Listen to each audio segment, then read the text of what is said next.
19 years old, live in Sydney. I play footy, play basketball, love listening to music, and yeah, love hanging out with some friends. I got a great support network around me of friends and family, and yeah, things at the moment are okay. I probably wouldn't say okay, probably better than okay. I will say that it's obviously rocky because of this COVID stuff, but man, I'm in such a better place now than I've ever been, and I just have more clarity and better understanding of myself. Like truly, like I really understand myself better, what I like to do, what helps me, what doesn't help me, and yeah, so things are pretty good. So I'll go into the issues. So start off with mainly the anxiety. This was, I guess undiagnosed, if you will, but it's something I've had for a long time. Like I can't exactly pinpoint the day or when, but it's just something that I've always had, and it's always kind of shook me to my core, and it's I say it in my blog, it's helped make and break me at the same time, because it can help you, it can spur you on to do different things, but it also, for me, it was like a constricting anxiety. It was just, it's really horrible, and I'm not fully over it, but I know how to, I guess, manage it now, and I'll get into that later in the video. Talking to Peter, my hypnotherapist, who I'll definitely recommend to anyone out there. He was absolutely incredible for me. He recognized it as running patterns. He said I was running patterns of anxiety, and this led to me running patterns of depression. And these patterns were me, not sleeping well, not eating well, not seeing friends enough, working too much, I think listening to not great music, staying inside all day when I didn't have to go to work or I didn't have any other obligations. Really, it was more about my lifestyle behavior and what I was actually doing, which was so detrimental, and that's why I see it as running patterns. I definitely agree with Peter, my hypnotherapist, who identified them.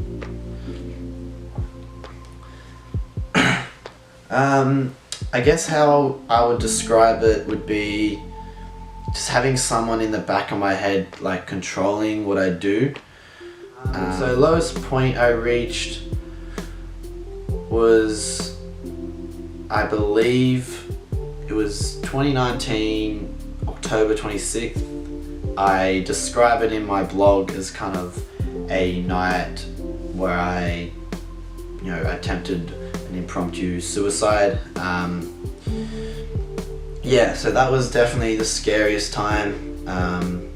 Everything, as I kind of talked about, I'll briefly go into it, but everything was great leading up to this night. I'd been running great patterns.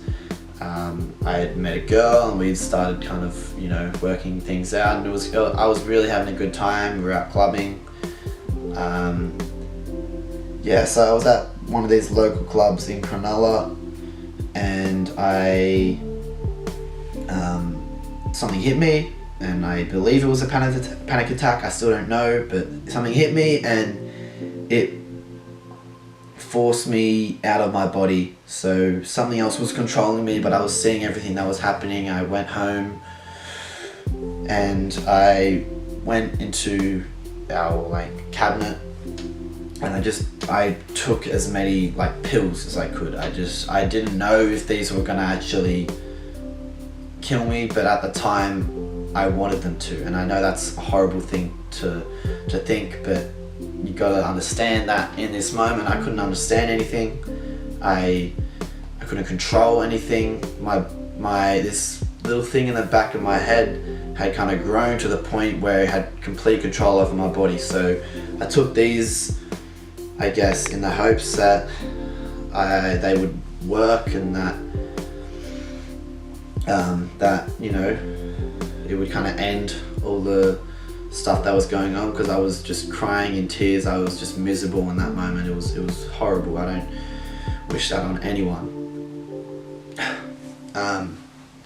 So yeah, and then I eventually, something came to my senses and I forced myself to vomit them out. And yeah, and the day after I had worked at a pub, and I was just walking around doing my thing, and one of my managers kind of noticed that I was like kind of shaking and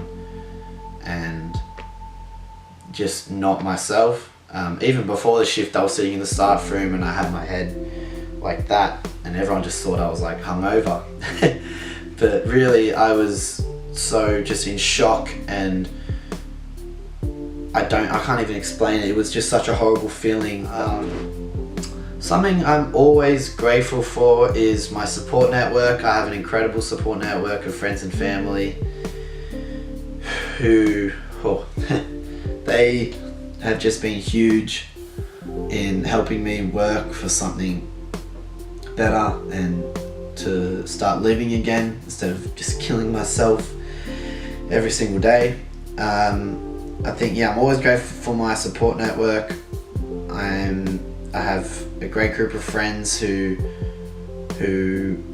some may not understand what I'm going through, but they understand that I'm predictable, and they understand that, I'll be like this one day and I might be like this the next. So yeah, shout out to the friends, shout out to my family. You guys are absolutely incredible. The best advice from myself is two things. One is there is light at the end of the darkness. You got to believe that even if you can't see it, but it is there. With finding this light out of the darkness, it came from me trying something new. It came from me taking the advice from other people. It came from me being vulnerable and understanding of the issues that I was going through. Again, it came from me caring for myself first. And then the second one is to swim. And I don't mean the swimming one, even though it's good for you. I mean to start swimming in the issues instead of drowning in them. Where when the different waves crash over you, you can just sit there and do nothing and let the water just consume you and let the problems just consume you. Once you start swimming, you'll start to realize that, again, there's something better than that was behind you. There's light, in front of you that you can start swimming for, start working for. And how do you swim? Like I said before, it's about working for activities that you like to do. Is what do you hold really central and important to you? That's how you swim. And you have questions of, I don't know if I'm good at this. I know what I'm gonna do. I don't know how I'm gonna do any of this. What if I get tired? What if I can't swim? You know what I mean? My main advice for people out there is to start swimming, because if you don't swim, you're just gonna drown.